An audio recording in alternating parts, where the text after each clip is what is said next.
l'objectif, c'est de montrer c'est quoi l'importance de faire une planification de drainage de surface. Comment est-ce qu'on peut préparer et planifier notre drainage de surface efficacement.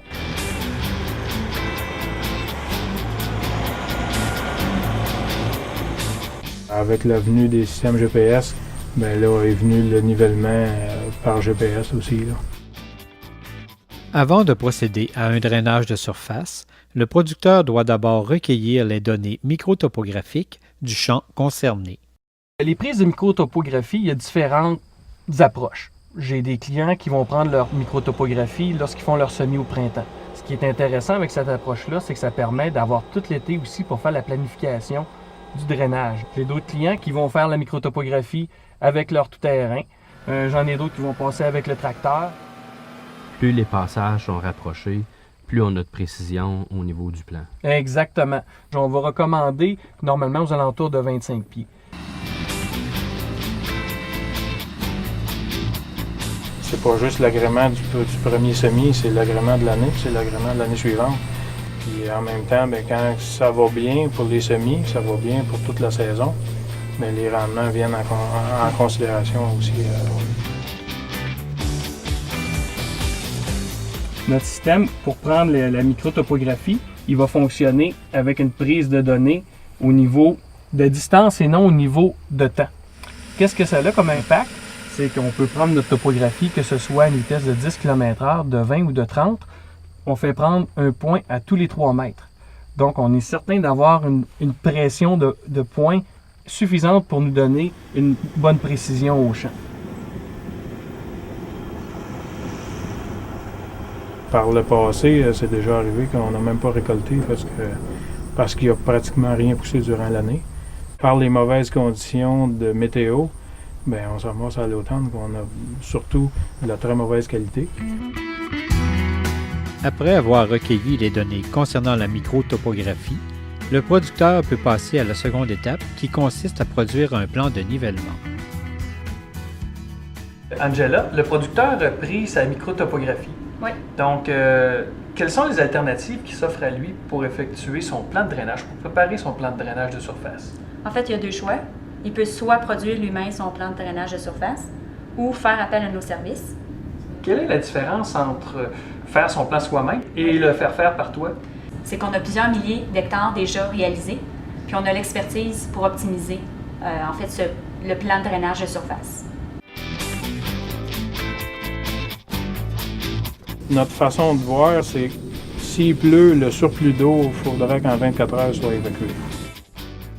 Un champ qui est bien égoutté va s'assécher, se réchauffer plus rapidement, donc va être moins vulnérable également au niveau de la compaction.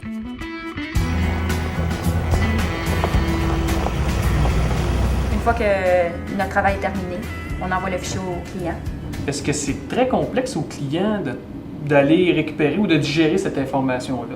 Non, parce qu'en fait, on lui fournit un fichier final. Tu lui fournis une présentation pour son champ, Oui, puis après ça, les données pour être capable d'aller dans le tracteur. exactement. Donc, il n'y aura pas de casse-tête à tout préparer et tout. C'est vraiment, on parle ensemble, on fait le plan, il repart avec. Après ça, il est prêt à niveler. Puis s'il y a des questions, Il peut contacter notre équipe sans problème.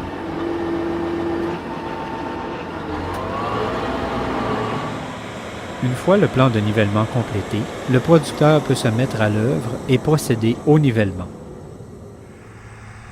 c'est sûr que pour faire ce travail-là, l'humain ne peut pas prendre en charge la lame puis contrôler précisément pour effectuer ça. Donc, ce qu'on a besoin, c'est une interface qui va nous permettre de faire le travail.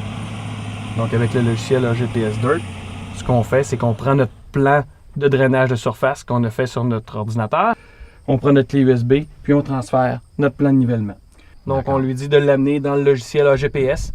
On démarre notre logiciel AGPS et notre nouveau fichier, par exemple ici, qui est Bleak, on va le voir apparaître.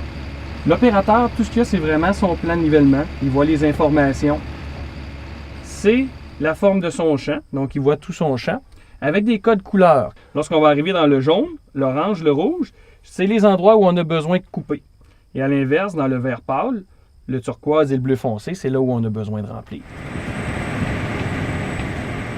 Au fur et à mesure, les nouvelles informations sur le plan sont enregistrées dans le système. Oui, exactement. Il y a très peu de systèmes là, qui ont cette option-là de pouvoir faire, on pourrait dire, mise à jour en temps réel. Donc, au fur et à mesure, on est capable de voir notre évolution.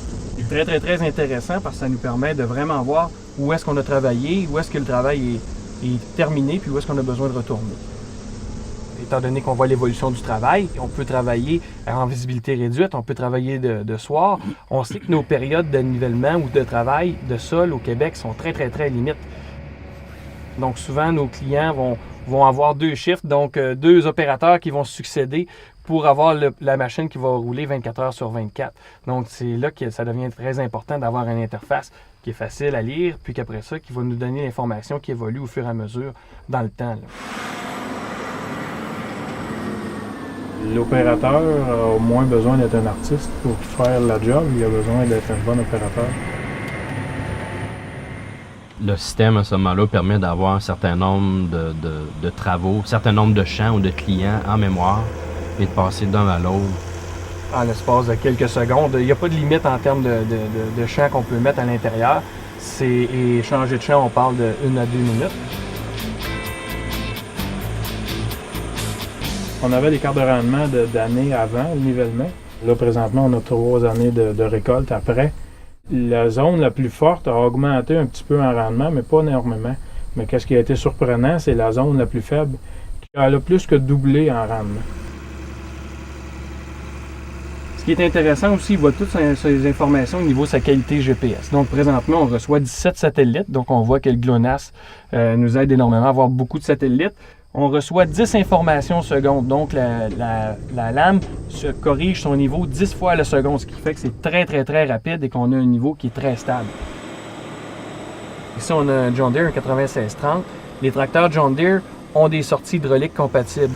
Si, par exemple, on a un tracteur qui n'a pas des sorties hydrauliques compatibles, on va mettre une valve externe. Le problème qu'on avait ici, c'était l'égouttement de surface. D'où l'importance de commencer à travailler au niveau physique du sol, de mettre une terre en condition, avant de toucher au volet agronomique. On draine les sols, mais on n'évacue pas l'eau de surface nécessairement. C'est un investissement qui est facilement rentabilisé de faire d'égouttement de surface.